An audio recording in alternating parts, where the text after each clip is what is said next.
Mentoring webinar series, and thank you for joining us. Today we'll be talking about activity-based mentoring and whether activities can make mentoring better. I'm Audrey Love-Siegfried, a consultant with Mentor Colorado, and I'll be facilitating today's session. Cheryl Howard-Neal, Director of Programs and Partnerships with the Illinois Mentoring Partnership, will be moderating the question panel. And finally, Jennifer Burgoyne, Program Associate at Mentor, the National Mentoring Partnership, will be running the presentation slides today. This series is supported by Mentor, the National Mentoring Partnership. Mentor remains a tremendous resource for the mentoring field as we strive to increase excellence everywhere. These webinars would not be possible without our awesome planning and facilitation team and funding from the National Mentoring Resource Center. We have facilitators from the state partnerships shown on this slide. We highly encourage you to check out your state partnerships for more resources such as this. In addition to this webinar series, the NMRC provides resources such as free technical assistance and training for mentoring champions just like you. At the end of this webinar, we'll provide more details about how you can access this free support. This webinar is going to be great, and we want you to have what you need to do this work. In 1 week, you'll receive an email with information about how to download a copy of these slides and view the webinar. You can also access this information directly by going to Mentor's website. To continually improve the series, we're looking for your input. A short survey is going to pop up as you exit the webinar. Please, please, please take 3 minutes to give us your feedback. We also hope you have tons of questions for our expert panelists. Use the tab in your dashboard labeled questions and send them throughout the webinar as you think of them. Cheryl will be queuing up the top ones to share with panelists just after the research section, as well as at the end of the webinar. We can't get to them all because there are 237 and counting of you on this webinar. So the questions that we share with our panelists are generally ones that broaden or deepen the conversation as a whole. So please keep this in mind, and also that we can address specific needs of individual programs during this time. So if we don't get to your question, or if you have really specific ones for your individual program, we encourage you to follow up with our panelists directly. We'll share their contact info at the end so that you can do so. All right, so first, to get a sense of who is with us today, we have 2 short polls. The first one we're going to launch is, what is your experience level in the mentoring field? Are you a beginner and just getting started? Have you been doing this for a while and are experienced, or are you an expert?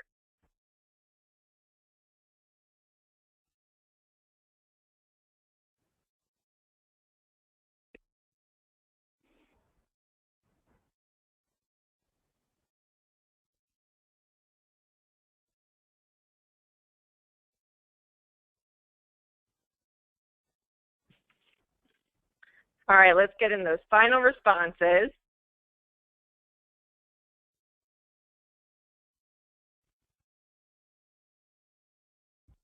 Hi, Audrey. Are you able to see the results?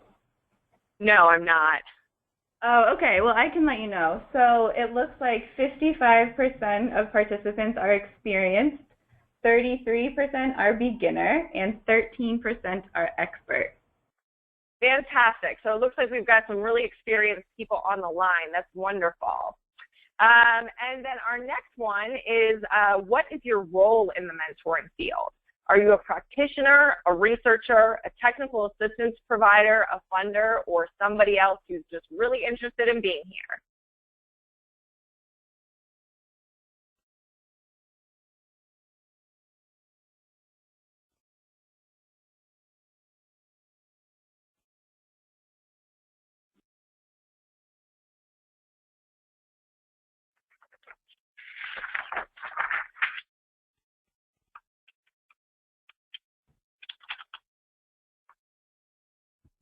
All right, so it looks like 73% are practitioners, 8% are TA providers, 1% researcher, and 17% are other. So if you're in that other category, feel free to write in the chat box where you're coming from. That'd be great.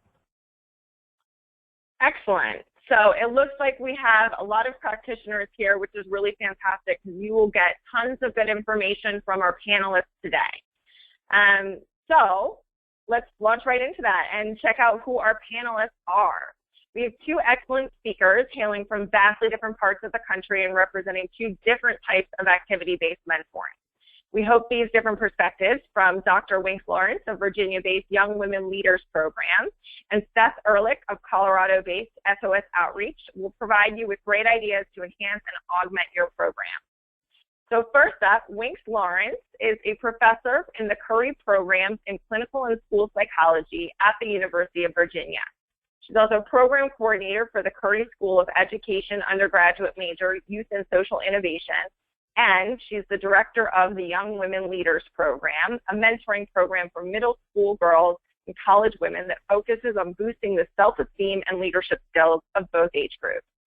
Established 19 years ago, YWLP has served over 1,400 middle school girls locally and has been adopted by over a dozen communities and colleges nationally and internationally. Thank you so much, Wink, for being here. Seth Ehrlich joined SOS Outreach in 2005. Prior to being named executive director, he served as the vice president of operations and enabled the organization's significant growth in programs, capacity, and location. He has a bachelor's degree from Allegheny College and a master's degree from Carnegie Mellon University. He currently lives in Edwards, Colorado with his wife, Jennifer, and their two children.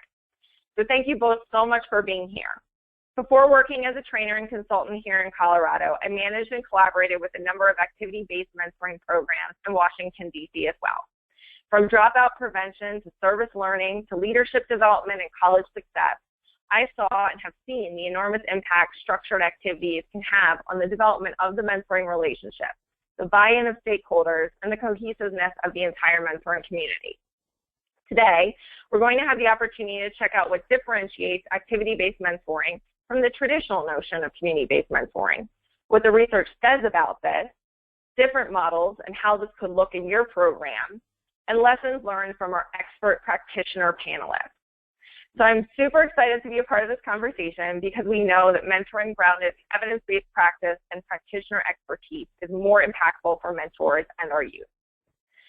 So let's dive into the research. Recently, I had the opportunity to read a research study about the benefits of activity-based mentoring, and it looks like there are a ton. I was excited to see the findings and support for the success I had seen firsthand over and over again. We are thrilled to have Dr. Wink Lawrence of the University of Virginia here to talk about her research and what was learned. Welcome, Wink. Thank you. Could you give us some insight into what you are learning about the impact of activity-based mentoring on youth, mentors, and the mentoring relationship as a whole? Sure, happy to. So let me start with kind of having our listeners think about the context. Let me ask two questions. So one is, what might be the most exciting and most terrifying question that mentors and mentees ask themselves and each other? I think it might be this. When I see blank today, what should we do together? We know that this is especially challenging for shy mentees and also first-time mentors. But I think it's a challenge that most mentoring pairs have at some point in their time together. Here's the second question. What might be the most terrifying, but also potentially most enriching event that occurs in almost all mentoring relationships? You've probably guessed it. It's the disconnection that happens. No, there's a reason that the saying the honeymoon is over doesn't just apply to marriages. It applies to most relationships. It's not that good relationships, mentoring relationships, don't have disconnection. Most do, but the good ones are able to reconnect. So one of the things that I became very interested in my colleagues is how might activity-based mentoring be useful for relationship development and maintenance in mentoring relationships, and especially to address these two challenges. What are we going to do today, and how do we get through this disconnection that we've had? So what I'm going to talk about is some research that my colleague Nancy Deutsch and our great group of graduate students, we've been doing this for the past 15 years or so. I'm also going to talk about some of the research that Michael Karcher and Gabe Cooperman have done in this area about the potential benefits and risks of combining one-on-one mentoring with group activities. And this study that we're talking about is based on the Young Women Leaders Program, as Audrey said, a combined group and one-on-one mentoring initiative. It's based on 78 mentees and 68 mentors in this 1 year. And the mentor-mentees were paired together and were placed in 8 mentoring groups with about 6 to 8 pairs in the group, and they had this relationship for a year. The results I'm going to tell you are based on survey and group observation data. I'm mostly going to talk about the group observation data, the findings we got from that. But from the survey data, let me just share there was a high retention rate. We found a high retention rate amongst the middle school girls who are in this program. So I should say we matched middle school girls with college women. So over 75% retention rate of the pairs. The other interesting thing we found from the survey is that mentees reported high to moderate satisfaction with their group experience, even when they reported low satisfaction with their one-on-one relationship. So we looked at the observational data to find out sort of what was going on. And the observational data was based on weekly observations or every other week observations of the 8 groups. Field notes were taken and then transcribed, and then a qualitative analysis of these notes was conducted to determine themes. And here are the themes that we found. So we found that structured activities foster mentoring relationships by, 1, providing scaffolding for relationship development. This actually occurs in 3 different ways. First, it occurs early. The group activities provide a focus for the mentor and the mentee, a way of easing their anxiety about what are we going to do together and how are we going to talk to each other. We certainly know that, especially with adolescents, sitting knee to knee to them and talking about feelings makes everybody anxious. If they have a project or an activity around which they can build their relationship, this makes it easier. We also found, though, that this structured activities help with sustaining the relationship. We know that the presence of peers is an incentive for youth to participate in any youth program, and that having peers in the group when they're perhaps having a struggle with their mentor or not sure about their mentor really helps ease the growth of their relationship with their mentor. They come because they want to be with peers, and that gives the mentoring relationship more time to develop. We also found, though, that it helps them weather disconnection. So we all know that mentees or mentors can have misunderstandings with one another, and that this really helps make sure that they're able to get through that disconnection with each other. And then the third way it helps in this is with networking. The structured activities create a group identity, and this group identity then is in addition to the identity they have as being a mentee with this particular mentor. A second way that structured activities help foster the mentoring relationship is that they can create a safe space for youth to practice skills they may be learning from their mentor. Youth are often referred to mentoring programs because of their social or emotional vulnerability. Right? They're isolated, they're shy, they maybe don't talk enough, they maybe talk too much in class. So that emotional regulation is often one of the things that working on in the mentoring relationship. By having these structured activities with other mentoring pairs, it gives the mentee an opportunity to try out skills in a safe space. In a different place than perhaps school or in their neighborhood, they have, it's not business as usual, but an opportunity to develop perhaps a different reputation for themselves. The third way that structured activities can foster the mentoring relationship is by providing the mentor an opportunity to support the youth by providing real-time coaching. We've all heard stories from our youth about how they have no idea how this problem occurred, but their friends are not speaking to them anymore. But if the mentor has an opportunity to see them interacting with other mentees and with mentors in this structured group activity, they can actually observe what it might be that the mentee needs help with and provide real-time coaching for that on the spot. we found that this feedback and support can really help with relational learning for the mentees. We also know that it is real-time coaching for the other mentors in the group as well. They can see how the other mentor is handling hard questions like, are you having sex? Many mentors not sure how to answer that question, and they can see how another mentor answers, or how to redirect their mentee who's off task. So the mentees can learn from each other and practice and be coached by the mentor, but the mentors can learn from each other as well in this setting. The fourth way that we found that structured activities foster mentoring relationships is developing youth sense of competence. This is especially true probably for adolescent girls who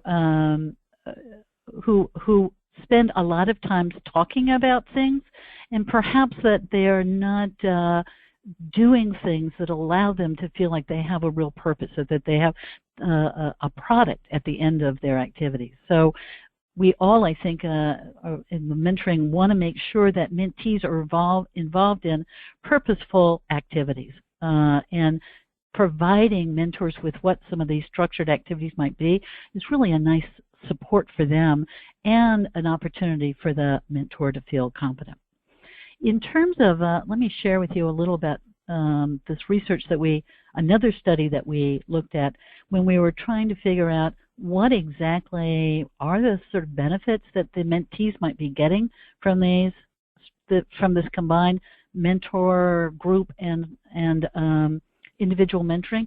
And we found that there were 4 domains. One was academics. Another was relational development. They felt like they changed, improved in that. Self-regulation was the third, and self-understanding was the fourth. We then also looked at where did they think this change, to what did they accredit this change. In terms of academics, study habits, they said the mentor, their mentoring, one-on-one mentoring relationship helped more than the group. In terms of relational development, however, they said, which was trusting people, they got better at that, they felt the group helped them do that more than the mentor. So again, I think it's this idea of getting to practice it and get better at it that made the group, why they attribute it to that. And in terms of self-regulation, that is thinking before acting, or self-understanding, being yourself, they felt both the group and the mentor helped them grow in this way. And then finally, another fact that we found is that facilitating a connected community for youth is a benefit from structured activities being paired with a mentoring relationship. I mentioned before this idea of a group identity, that the peers provide support for each other and engage with not only their mentor but other mentors, and that this sort of peer group may be especially important during transition periods like in middle school or the transition to high school. It's also an opportunity to increase youth community connection so that they can be involved in activities in the community and connect with other youth programs. We'll talk more about that later in the webinar. And finally, it provides them an opportunity to showcase their achievements and get acknowledgement for their agency, for their participation. So they start these activities, they build up their skills, and then having a way to celebrate this competence that they've had. They get better in the presence of not only their mentor, but also in the presence of their peers. So, in summary, the research suggests that combining one-on-one mentoring with structuring activities may benefit both the mentees and the mentors in fostering mentoring relationships. But there are also some challenges, which we'll talk about later in the webinar. Great, Wings. Thank you so much. I just love this conversation about the additional layers of peer support that's being provided for both the mentors and mentees, and this real sense of community. I think, as mentoring practitioners, we struggle sometimes to really determine how to provide all of the support that can be necessary for mentoring relationships. So this seems like a really great addition and, augmentation that provides that additional support. Yes, I think that's exactly right. Awesome. So that brings us to our first break for questions. So in response to what you just heard from Winks, please send your questions in now. There's in your dashboard a little section for questions, or you can use that chat panel. And Cheryl, before I turn things over to you, I just want to point everybody to a bibliography for this research that's available in the handout section of your dashboard. So this has a list of a number of different research studies that have been done around activity-based mentoring. And then in addition to that, there is a resource on the National Mentoring Resource Center, and we'll point you to that toward the end of this webinar as well. So Cheryl, do we have any questions from our audience for Winks here? We do. One really good one is, do you find it's more difficult to recruit mentors for activity-based mentoring programs since not everyone is interested in that particular activity? And then kind of the follow-up to that, do you do any targeted outreach to specific populations, such as recruitment events at a snowboarding store in order to recruit for that particular event? Great question. I think that the answers are in there. Yes, I think that if it's a particular activity like snowboarding or like learning computer skills, to go to the place where adults are already doing that and recruit from there. But the other thing is to think about, so for example, the program I'm going to talk about, our focus, our activities around leadership development. That's interesting to a lot of different adults and, as I say, college students. So I think if you can think about the activities broadly, that they are attractive to the population of mentors you want to recruit. That's a good way of doing it. Great. Do we have time for one more? We sure do, Cheryl. I think we actually have time for 2 more questions. Excellent. Here's one for you. Activity-based mentoring often involves groups of young people instead of maybe a one-to-one mentoring relationship. And is it still expected or beneficial for the mentors of groups to develop relationships with caregivers? So would you reach out to a parent or guardian? Absolutely. I think that it is, and again, depending on the age of your youth, it's even more important. But I think for all mentoring relationships, it's important to bring the parent into the relationship. Mentors are not in the business of adopting the child. They are really to facilitate their growth, and that growth really primarily is going to be occurring with the parent. So I think the more there's a connection, the better that is for the mentee. Great, thank you for that. And then one more for you. In terms of group mentoring settings, do you sometimes find that the mentees get jealous or competitive for the mentor's time? And if so, what are some strategies to work around that? That's a great question. And I think you really, one of the ways to work around that is to have this combined group and one-on-one mentoring opportunities so that they get some one-on-one time with a mentor, and they also have this group time. I'll talk later, but one of the things that you have to help both the mentors and the mentees understand is about that it's not about comparing relationships. Relationships develop at different times and in different speeds, and it's about learning how to develop the relationship you have rather than comparing it to your neighbor's one. But that is one of the challenges in group mentoring. Great, thanks so much.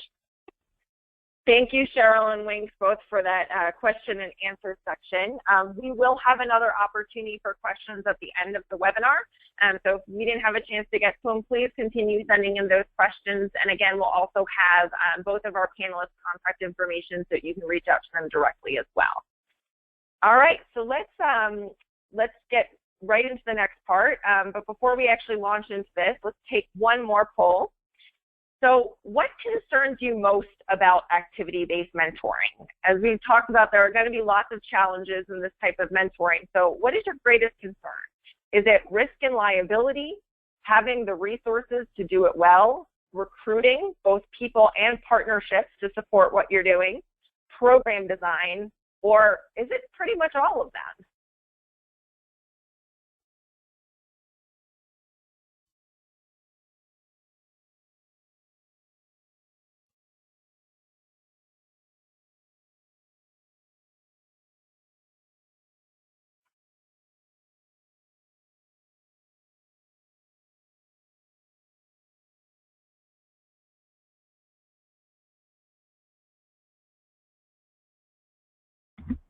All right, so it looks like 31% said all of them. We've got 22% said having the resources to do it. 21%, pretty even, said recruiting people and partnerships. 18% say program design, and 8% say risk and liability. Great. So it seems like we definitely have some concerns about the challenges that could come up, which we'll definitely be talking about today with our panelists. So it is my pleasure to again introduce our fantastic panelists. We have Dr. Winks Lawrence, Director of Young Women Leaders Program at the University of Virginia, and Seth Ehrlich, Executive Director of SOS Outreach. So Winks, why don't you get us started and tell us about your program specifically and the model that you use? Right. So this is a program we started 19 years ago, and the mission is to enhance college women and middle school girls' sense of themselves as competent, connected, and autonomous.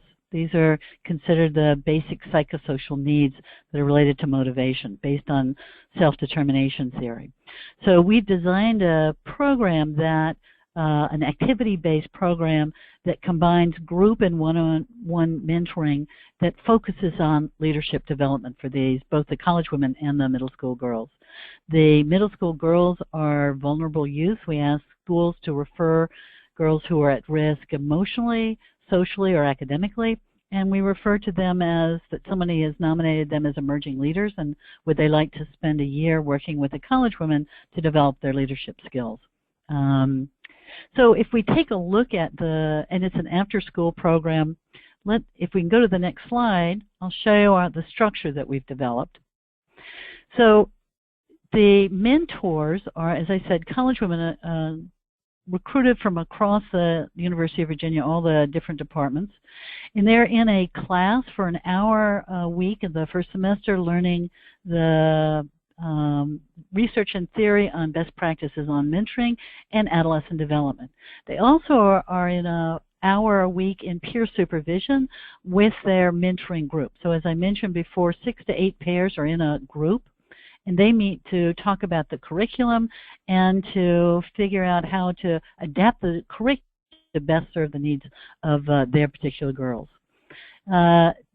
Then they're in the mentoring group for 2 hours a week after school, at the school, and then for 4 hours a month on one-on-one mentoring. So the mentee is in the group activities, but also in the one-on-one mentoring. If you look at the next slide, this is sort of the typical group activity each week. So there's an energizer because it is right after school, how to kind of get them going and feeling good. Then there's a group check-in time where they talk about their high-lows of the week. And then there is activity 1. There are 2 activities each. In the first activity, an example might be creating appreciation dinners. So we ask the girls, the middle school girls, to nominate a woman in their life who's been a leader to them, and 95% pick their mom or grandmother or the woman who's raising them. And they're given a certificate of appreciation, and then the girls and their mentors create an appreciation dinner, invite those women to, and the girls then introduce this woman to the rest of their group and say why they appreciate them as a leader. So the skills that this teaches is not only how to let people you know that you appreciate them, but also goal setting. So they have to decide how they're going, what meals they want to serve, who's going to do it, how they're going to organize that. It's a way to teach them those leadership skills. We also have 10 minutes of sister time during each group where they have that one-on-one time with their big sister. And then there's a second activity. Another activity that we have is global connection. So because YLWP is not only in this country but also in some international sites, our 7th grade girls are connected with YWP girls in Cameroon, and our 8th grade girls are connected with YWP girls in Nicaragua. So they learn about the issues facing girls in that country and decide what kind of leadership activities they might want to do to connect with their sisters. And then we have a closing ritual that closes out the group. So that's sort of how we do it each. That's how we work the activities into the theme of leadership, and also provide both some group time and some one-on-one time. If we look at the next slide, I'll show you some of these are, broadly speaking, our activities can fall in these three areas, sort of how to support their identity. So, for example, I talked about the global connections piece. Another example is celebrating self. So we have an activity. What we learned from the research is that the middle school girls have a hard time quietly talking about their confidence and their accomplishments. They either brag or they don't talk about it at all. So we have an activity called Star Time, where at the beginning of the group they fill out a paper star with something that they accomplished this week. I didn't hit my brother, even though he was exhausting. And they put that up on a starboard. By the end of the semester, both the big and little sisters can look at the accumulation of stars they have. Another identity issue is body image, for example. A problem-solving activity focuses also some of our activities. So I already mentioned goal setting. We have activities around what we call the ABCs of problem solving, teaching them how to regulate themselves and think through a problem without getting reactive. Another one is leading in romance, teaching them, we have them interview their mom about her dating relationships, what she liked that she did, what she would do differently, and then we begin to talk about it in the groups. And then finally, leadership activities. So I mentioned the appreciation dinner. Another leadership activity that the groups do are food drive. They learn about hunger issues, not only in our country, in their own community, but also at their sister site. And then they organize a food drive to do something about this problem. And another leadership activity they do is the School Legacy Project, where they do a project that lets the school know what kind of leaders they are. The groups just finished that, and one of them, they painted a mural in the girls' bathroom at the middle school. That's quite wonderful. So that's the way that we bring in this activity focus around leadership for the girls and the college women. Thank you, Wink, so much for that excellent program overview. It sounds like you are using some really wonderful activities to engage your young people. We will definitely be hearing from you again in just a moment, but Seth, tell us more about your program now. Absolutely, thank you. So SOS Outreach, we are a youth development organization that delivers long-term life skills development through a progressive program to our participants. We work with youth ages 8 to 18, and similar to Wink's, we recruit based on partnerships with 200 schools and youth agencies in our program sites to identify youth who are suffering from emotional, social, or academic issues. And so those are the youth who we found to respond really successfully to the programs that SOS provides. In the current year, we're working with approximately 5,000 youth in total, and that's a highlight of the progressive nature of our program. So some of those participants are in a 1 or 2 day program, others are in a 5-day program, and then our capstone program is what we term the university. So it's a 4-year mentor-based program, and we had 950 participants in that 4-year mentoring program. And then we have, upon completion of university, we see many sophomores, juniors, and seniors in high school who return in a junior mentor capacity, and they're then giving back to their peers who are just starting that university in year 1 or 2, and there are about 50 participants in that program. Of our locations, what you're seeing on the map, those are our 5 full-time offices. We have 4 additional program sites in Portland, Oregon, Salt Lake City, Utah, and then Durango and Steamboat Springs, Colorado. And so working with youth across a broad cross-section of regions to deliver our program and activities. And then on the next slide, we can talk about a little bit more of the background and structure of who we are as an organization. And it's interesting for this dialogue. So we did not start as a mentoring organization.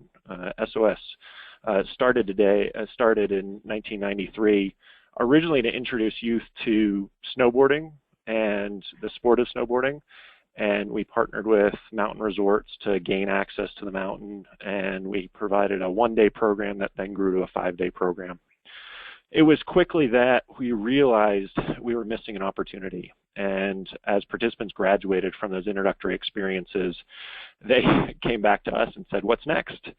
And we started to think about that, and then research started to really reinforce the importance of a longer-term relationship with youth to have more significant outcomes. And so we developed this university program as a continuation of what we were originally doing. Throughout all of our programs, we use the outdoor activity of skiing, snowboarding, hiking, camping, backpacking, or rock climbing, and then we overlay that with core values. Where it then gets even more exciting is when we get into our mentoring program, and that's where we've expanded into the inclusion of leadership development workshops and also service learning projects. And it's with that a basic premise of SOS, and as Winks commented with her program, is that the activity is not only what we do in the outdoors, it is also how we're working with our youth in group scenarios in classroom-based experiences. And so that's in our leadership workshops or our service learning projects. In later years of our mentoring university program, groups of participants are working together to identify an issue in their communities and then address that issue through a service project. So it's multiple mentor-mentee matches who are then working together in one group to create a project that responds to a local community issue. Those groups are also working together to identify leaders in their community, and then they're facilitating a leadership panel where they're interviewing these leaders about how they got to the positions that they're in. So it very much is the relationships between the mentor and mentee, but then it also is through multiple types of activities where they're working together as a group to learn from each other and to support each other. And similar to the YLWP program, we start and finish each day with a circle, and we call it the Circle of Love, but it's where all of that group who's participating gets together and they share the core value and discuss the core value that we're focusing on for the day. But it also gives us the opportunity to recognize participants and to bring it back to that larger group, some of the individual lessons that are happening during the activity. And, I mean, just to close on SOS, from our perspective, the unique recipe that we're offering is working. To date, we've worked with over 40,000 youth. We've continued to see the growth of this mentoring program and the response that participants have to it, of more of them continuing through the full 4 years and then returning in this junior mentor capacity, that has driven us to continue to offer what we're doing and expand our opportunities. Excellent, Seth. Thank you so much for sharing the overview of your program. I really love that we have both of you here today because, your program started as activity-based and has grown into this very robust mentoring program. And then Winks, your program started more as the traditional sense of the one-to-one mentoring, and it has grown into this activity-based mentoring program as well. So I think both of your perspectives are going to be fantastic. So Winks, Seth, and I had some really great discussions about the ins and outs of activity-based mentoring and what it takes to make a successful activity-based mentoring program. And from this, we found some important themes that we'd like to share with you today. So we're going to invite you to spend the next part of this webinar hearing our experts discuss different options for activity-based mentoring and what you should be considering before designing an activity-based mentoring program, strengths and impact and benefits and all of the great things about this particular style of programming, as well as the challenges and risks associated that we know come from this particular type of mentoring, and then finally, collaborative opportunities and how to access resources. So let's first take a look at what should be considered when determining if activity-based mentoring is for you. So Seth and Winks, you both have a lot of experience with effective and successful activity-based mentoring programs. What options are out there for activity-based mentoring, and what do you think is important for someone to consider when designing an activity-based mentoring program or thinking about augmenting their existing programming with activities? Seth, why don't you start us off? What are your thoughts? Yeah, absolutely. And I hope in these next few slides that we're responding to the questions that were there, because in that last poll, and I think that a lot of this and starting off provides a good foundation for how to take those initial steps in incorporating the activity-based mentoring. As you start considering this, I cannot impress enough of how much you need to start by thinking about what type of experience you'd like to offer for your mentors and mentees. and then research what's taking place in your local community already that you could potentially fit into. A big component of this, and we'll reinforce, is that this does not mean you as an organization should be taking on all of the activities you're producing. Potentially, it could be that someone's already out there doing the activity that would fit really nicely within your mentoring component. And that's where taking the next step, when you look at the types of activities and experiences you'd like to provide, it's also in lockstep considering your objectives. So what within your program could an activity support as you're looking at your theory of change, and how could an activity further support the development of that and the achievement of that theory of change? Is it that service makes more sense for your organization? Is it leadership development workshops? Is it outdoor activity? Is it field-based activity that supports where you'd like to go? And then using those objectives to really be focused on how the activity ties in with your program. So how does this relate to what you're already doing successfully and the impact that you're already having, and could amplify that impact further? Finally, when you've worked through those initial three and the goals and where you'd like to go, it's then taking that next step of really thinking about what you need to do to be successful. And so, is this training, do you need to train volunteers? Do you need to train mentors? Do you need to train your staff and how to deliver the activity? How do you ensure that it's successful?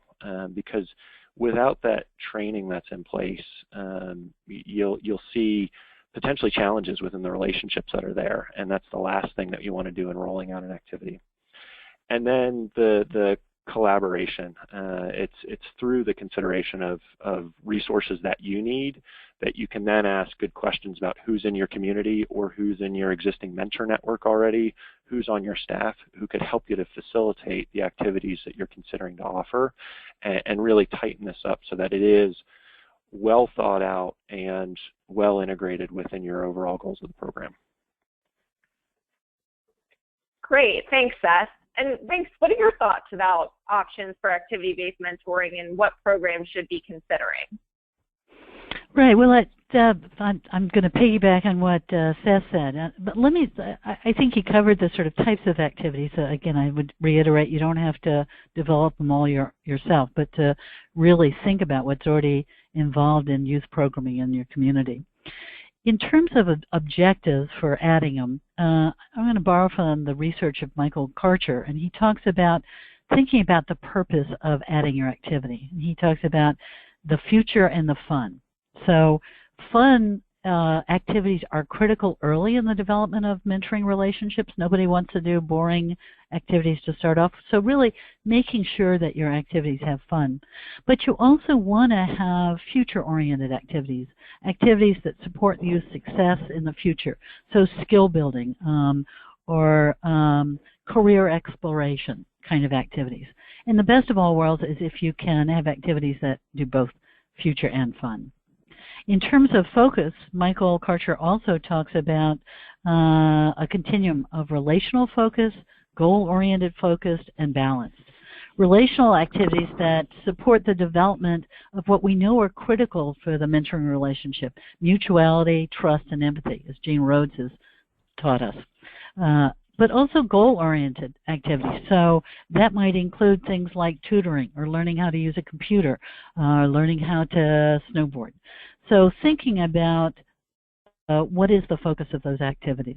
They always need to be youth-focused. I think one of the things that it's important if youth vote with their feet, and if you don't have an activity that they see as having some connection to their life, they're not going to show. In terms of training, our research, and actually in the research of Gabe Cooperman, have identified how important it is to train the mentors if you're bringing all these folks together in group facilitation skills. So that includes things like how to redirect, how to scaffold learning, how to have difficult conversations. So really you need to think about how to focus on that. I would say the other, and this is what in response to one of the questions one of the listeners asked, is that we work hard on teaching our mentors to have a growth mindset. This is based on the work of Carol Dweck, It's the idea that I'm here to learn as opposed to be an expert. And I think when you put people around each other, there is a tendency to say, am I doing as well as somebody else? What we really focus a lot with the mentors in terms of training is how you can learn from each other. It's not about being an expert, but it's about having a growth mindset rather than this fixed mindset. And then in terms of collaboration, what I would add to what Seth said is it's really important to keep coming back to youth agency, youth voice, youth authorship. Again, Michael Karcher talks about this in his work. So in the first couple of months of your program, I think mentors and mentees are happy for there to be structure, but really think about how over the next 3 months or so you can make space for them to have voice and tweak some of the activities so that they feel like they have agency. Yeah, so I think those are things to consider. Excellent, Wynn. Thank you so much. So let's move on to strengths. What are the strengths of this type of mentoring? So Winks, you shared a bit about what the research tells us or the strengths and benefits of activity-based mentoring. So Seth, from a practitioner standpoint, what do you see as the strengths and benefits? Yes, the reason that we're here today is the opportunity is significant. I mean, the potential to really improve the relationships between the mentor-mentee and to leverage additional growth beyond that relationship with successful implementation of activity is there. At SOS, we've seen how the activity integration strengthens the relationship development because it builds a bond between the mentor and the mentee around a common ground of the shared activity. And when you have that shared activity, it then eliminates some of that awkwardness. And as Winks introduced that knee-to-knee challenge that exists when you first meet, because you start with this common ground, and then the relationship can grow from that shared platform into whether it's personal or academic support. And we've also seen that it accelerates the relationship significantly in that first month to 3 months of relationship development. To the earlier question on the mentor recruitment, that's where this strength also comes in, because we've seen the opposite, where recruitment of mentors is easier for us through the activity because we're tapping into individuals' passions. And they now have the potential to share what they're really passionate about, which could be the outdoor activity, with individuals, and then the mentoring comes through that shared passion. We've also seen that when offering activity-based mentoring, it's more likely that you're producing it within a larger group. We've talked about a number of different examples today, and it's in that group activity that it provides the potential to expand the benefits of the relationship beyond the individual mentor-mentee into a cohort of participants who are all supporting each other through the program. And what has happened for us, and particularly with the 4-year-long mentor program, we've seen an increased tie to the program from the mentee into SOS Outreach that enables the mentee to survive a mentor transition.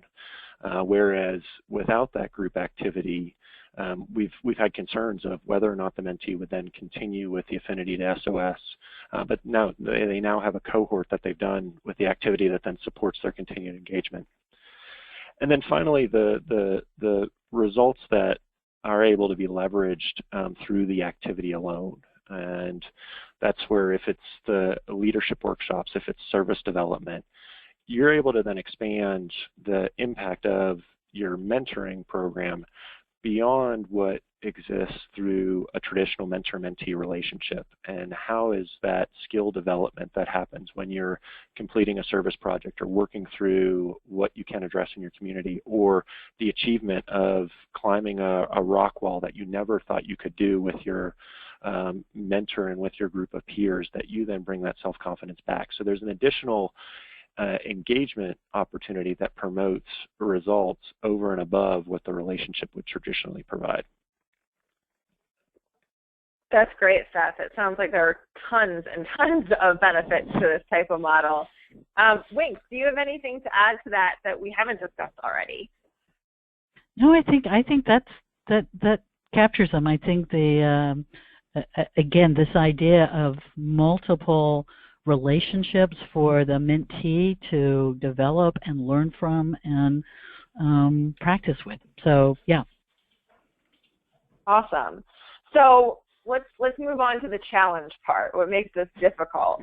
So let's talk about the challenges that you both have seen in your program. Seth, your whole program revolves around activities.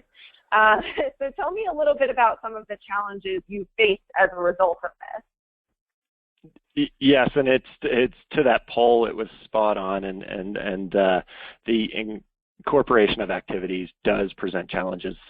However, if you work through them, they're not insurmountable. And as started thinking about my programs, it came down to some primary ones, and first of which is capacity.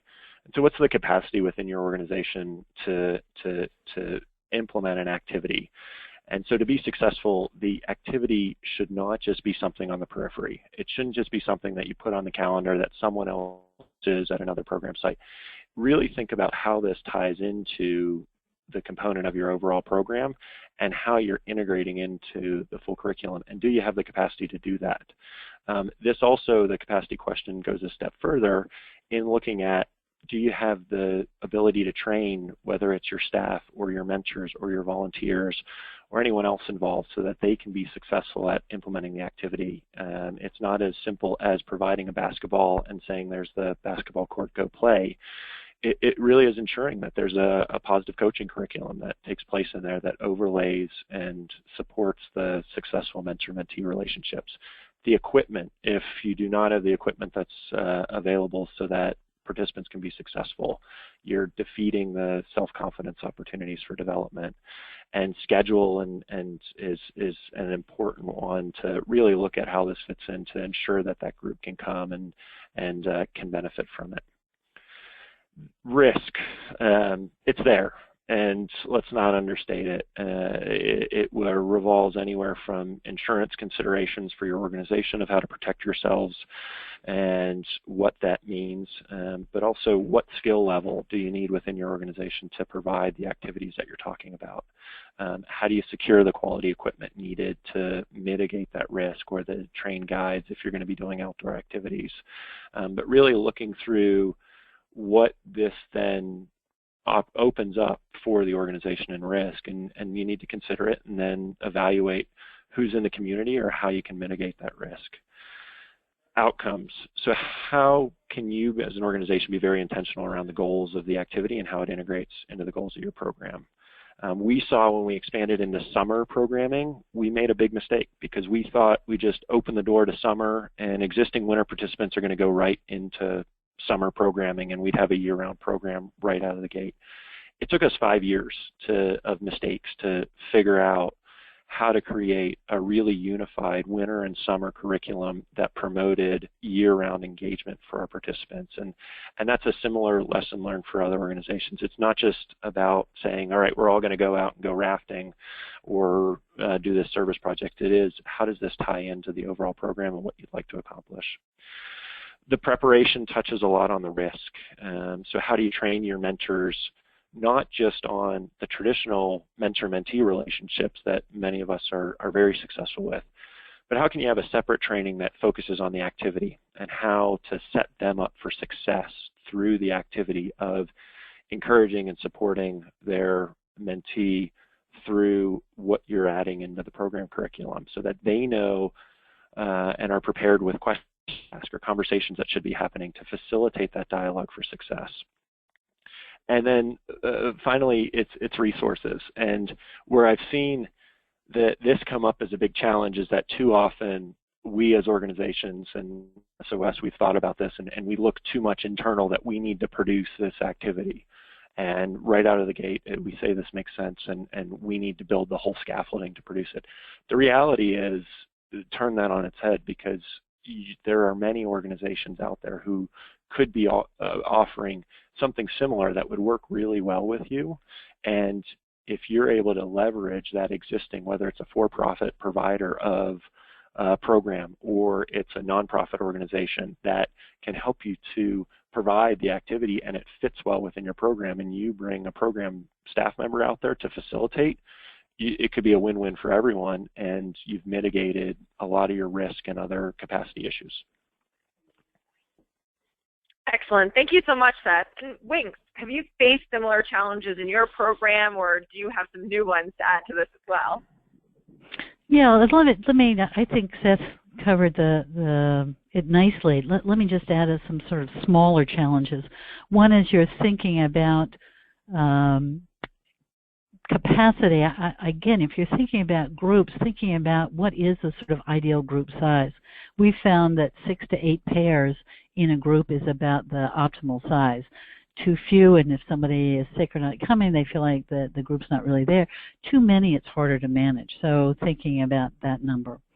In terms of risk, I'm going to talk about it slightly differently. I think anytime you bring adults together with youth, you have to make sure that adults understand this is not time for them to talk and connect with each other as much as it is to talk and connect with the youth. We know that from the daycare literature. We know that from the teaching literature. So really making sure that you help the adults stay focused on the youth. The other, there's been some sense in the literature about contagion effects in groups. So you have kids who sort of break bad and they bring the whole group with them. Our research and other research has begun to question that, but you have to think about how you're going to form those groups. We intentionally make sure that the girls who are referred, as I said, are emotional, social, and academic, so that it doesn't look like, oh, we're the dumb group or we're the behavior problem group. So again, thinking about that. In terms of outcomes, one of the things that's important to think about is that for everybody, for it to work, it has to feel beneficial to both the mentors and the mentees. We use college students as the mentors, and we know that if they don't feel like they're getting something from it, they won't. It's hard for them to keep coming or to come with the right attitude. So part of the reason we put the peer supervision in there weekly is really helping them feel like leaders as they modify the curriculum to best serve their girls' needs and to support each other. In terms of prep, all I would add is that, similar to what Seth said, the mentors need to feel comfortable. We tried to do an engineering folk-based activity, and the mentors didn't feel comfortable enough, and so the groups didn't quite ever get to it during the week. When we changed that to real-life challenges, didn't use the word engineering, taught them how to use engineering strategies to manage real-life challenges, they were fine with it. Excuse me. So you need to make sure the mentors feel trained and comfortable. And I'll mention again, the expectation is on learning as opposed to being an expert.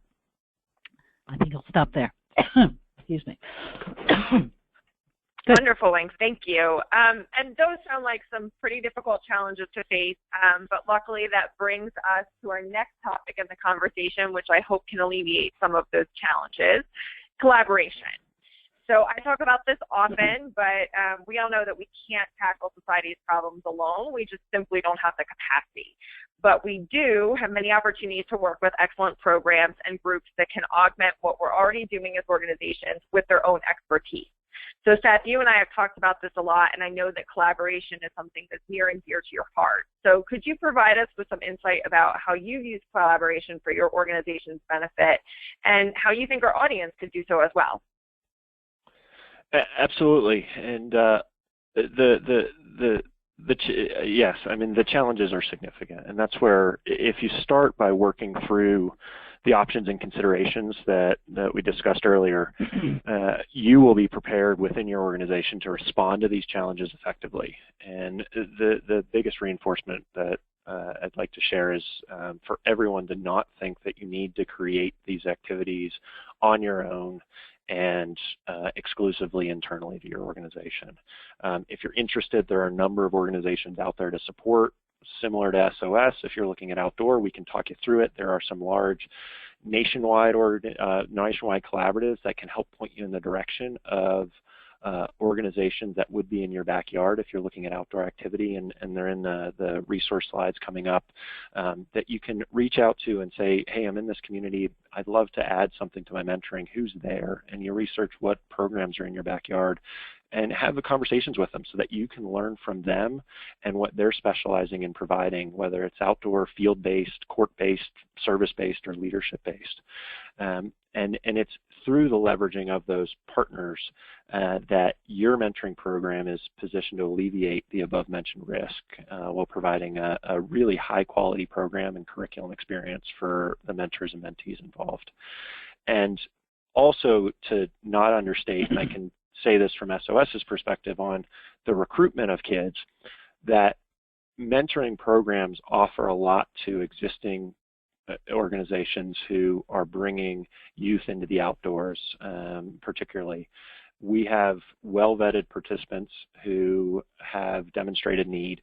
There's a built-in volunteer or adult support network through the mentors that enables the continued success of the activity that's offered, and volunteers in that outdoor and adult capacity, so that the program can be even more successful. And also, when you're looking at some of the outdoor programming specifically, you can see that many of those activities take place as one-off opportunities, and so a week of camping here or a week of camping there. What the mentoring program does is it expands that lesson learned, so it's not just the week where everyone comes together and then they disperse. It really is something that gets reflected upon throughout the year between that mentor and mentee relationship. So there's many organizations who would be very excited to partner with you. Talked a lot about the outdoor, but it extends into the service, and how could you work with existing service providers so that all you're doing is picking up the phone and you're facilitating a date and time and place, and then you're sharing that with all your mentor and mentees, and then they're all coming out to the service project together, and there's one brief and a debrief that happens with the full group, and they're able to complete the service together. There's any number of opportunities to look at this collaboration and to look at resources that exist locally, regionally, and nationally for you to make this possible. Wonderful. And as Seth said, we will have some references for you to check out more info on some of these activity-based organizations that you were talking about. And Winks, your program is housed under the University of Virginia. So could you tell us about how this collaboration and others have benefited your organization? Yes. So I think that the college population is very interested in mentoring and being involved in mentoring, but they have some particular challenges as well as some particular strengths. So if you are thinking about collaborating with a university, I think it's really important to think about what the students, what the university, what the faculty members want for their students in terms of this opportunity. What will these students get from the experience? How will they grow in that? And the more you can articulate that and match that with what the college wants for their students, the more likely you'll have a successful collaborative relationship. So, for example, the university here is very interested in our students going out into the university in an informed and supervised and supported way. So the academic class that they take with me really fits both the university's mission as well as the communities that they want the mentors to know what they're doing when they're out there. Excellent. Thank you. So that brings us to the end of our discussion. Thank you both so much for your time, your expertise, your really great ideas for practitioners. Winks, do you have any final or closing thoughts before we go? I do. So they're up there. I think the first is start small. I think that it is, as we've both talked about it, there are challenges of working out the logistics, and sometimes it feels like herding wet cats. So the clearer you are on what the purpose is and have a small number of wet cats to be herding initially, I think the better. Stakeholder buy-in, I think we've talked about, but really being clear again about the purpose of why these activities, and working to get mentor buy-in and mentee buy-in, parents buy-in, community members buy-in, so everybody is on board to have this work, as opposed to just you making it work. And then, again, providing choice. I think that we so have to be careful that we don't provide all the structure of the activities that the youth doesn't have a chance for agency and voice, which is incredibly important, especially for adolescents. So, for example, if you're thinking about service projects, making sure that the youth has an opportunity to think about the problem that they want to address, the purpose of the activity that they're going to do, the planning of the activity themselves, and then an opportunity to reflect on it. Great, thank you. And Seth, do you have any final closing thoughts before we get to our last section of questions with Cheryl? Yes, just a quick one.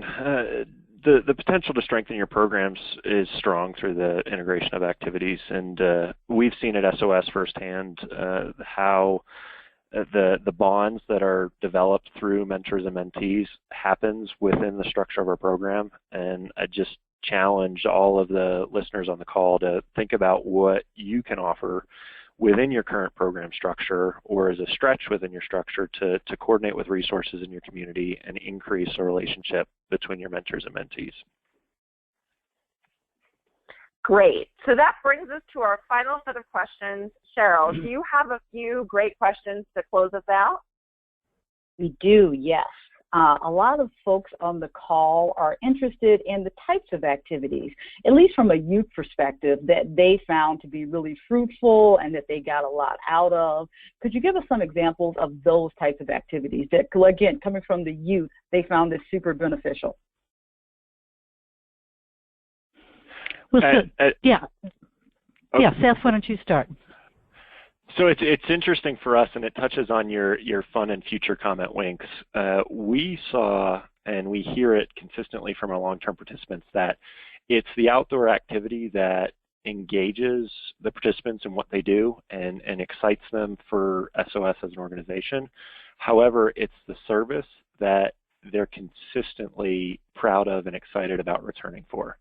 And that's what keeps them coming back year after year. It's that service and leadership development that happens as they're able to work through and have ownership in their community and really make a difference in their personal lives. And so it's been interesting for us because we, for a number of years, were so focused on it's the activity and that's what is the hook.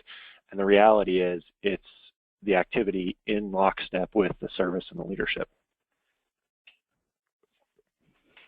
Yeah, but what I would add to that is I think sometimes many of our activities in YWP are skill building, how to regulate your emotions, how to do problem solving. But it's almost like we do stealth teaching. That is, that we don't say, all right, we're going to teach you these skills. Rather, we're going to teach you these skills so you can do this.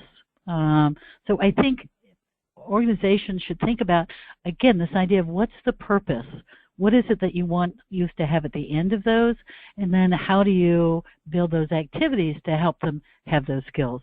There's a lot of research that talks about service as being incredibly valuable. Again, makes sense to develop youth's sense of agency and their place in the community. So service is always useful as long as they understand the purpose and they feel like they have a key role in the design of it. Great. Cheryl, do we have another question? Yes. In terms of just kind of overall day-to-day staffing, do both of your agencies manage your overall day-to-day programs? And if so, what does your staffing look like? And how do you go about recruiting your mentors? I can start. So we're based in a university, and so the staffing is done. I'm a faculty member, so a little portion, tiny portion of my time is allocated to that. But it's also co-run with staff in the Women's Center at the university, and we have a coordinator who does that. In terms of recruiting, we've been established now long enough. It's very popular at the university and at other universities. So again, I think if you're thinking about using college students, seeing if you can form a partnership with faculty or staff at a Women's Center or the Outreach Center at a university to see how you may serve their students while those students are serving your youth. And yes, we do support and staff all of our programs internally, and we have small full-time and part-time staff across all of our office locations that then leverages our mentors and volunteers to provide the program. And so what that looks like is we'll have a program director in each of our regions who are coordinating with local relationships, and it's presentations at any number of organizations from Rotaries to others to recruit volunteers, and also within our existing volunteer network and mentor network. That's our most successful recruitment tool to identify that pool. And then our roles on the staff side is to recruit participants and to place the participants within the program, to facilitate the match between the mentor and mentee, and then to facilitate the activities. And so what's the schedule for when they're going to be skiing or snowboarding or the summer activity? What are the service program opportunities? So we take a lot of that off the plates of the mentor and mentee so that the mentor is focused on the relationship in the program, and we're doing a lot of that back-end coordination through our office team. Excellent. And Cheryl, do you have just one last question for us, maybe one that might be a little bit shorter to finish things up? Yep. We had a couple folks asking about fee for participation. Typically, do the youth in the program or their families pay for the program, or do mentors absorb the cost? For us, the program, we actually decided that the youth we wanted to reach were the ones that were we serve a fairly low-income population, and so if we had a fee, they would not be able to participate. But we also, our activities, we have a fun and free activities list for the mentors that we send out each week about activities in the community that are free. And we encourage the mentors that this is not about paying for things. This is about time together. And yes, at SOS we do have a fee-for-service model, and it is paid either by the individual participant or by the agency that they're coming from. Many of the schools do fundraisers, or the PTAs pay for the participants to participate in the program. The highest rate, it's $180 for a full year program that includes 5 days of structured skiing and snowboarding, a season pass to the mountain, a week of camping or wilderness programming, in addition to all the service and leadership that's facilitated within the mentor-mentee relationships. But yes, there is fee for service, and then we fundraise for an aggressive scholarship program so that we're not saying no to anybody who can benefit from the program.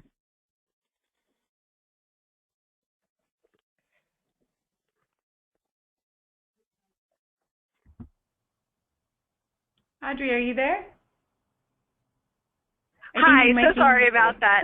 I was just saying that thank you so much, Cheryl, for your awesome questions. And if you did not get your questions answered, we encourage you to reach out to our panelists directly.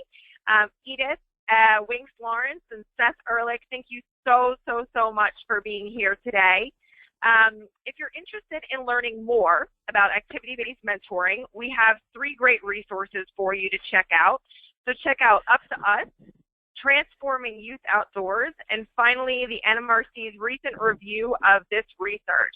So Winks talked to us a bit about some of those research studies, and you can access reviews of them and more information about those research studies on the NMRC as well. So as I said before, we also encourage you to get no-cost technical assistance for your mentoring program through the NMRC. So whether you need help with recruitment, planning, program design, evaluation, or anything in between, you can request free technical assistance through the National Mentoring Resource Center. Whenever you're located, the NMRC is there for you. So as I said before, there are state partnerships to access, and if you don't have a state partnership in your area, the NMRC is still able to support you. We also encourage you to register your program with the Mentoring Connector.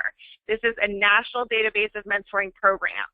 The zip code searchable database allows mentors and mentees from across the country to find your program. It's connected to LinkedIn, My Brother's Keeper, NBA Cares, and so many other avenues of free program advertisement. If you're not on this, please, please, please take the time to register your program today.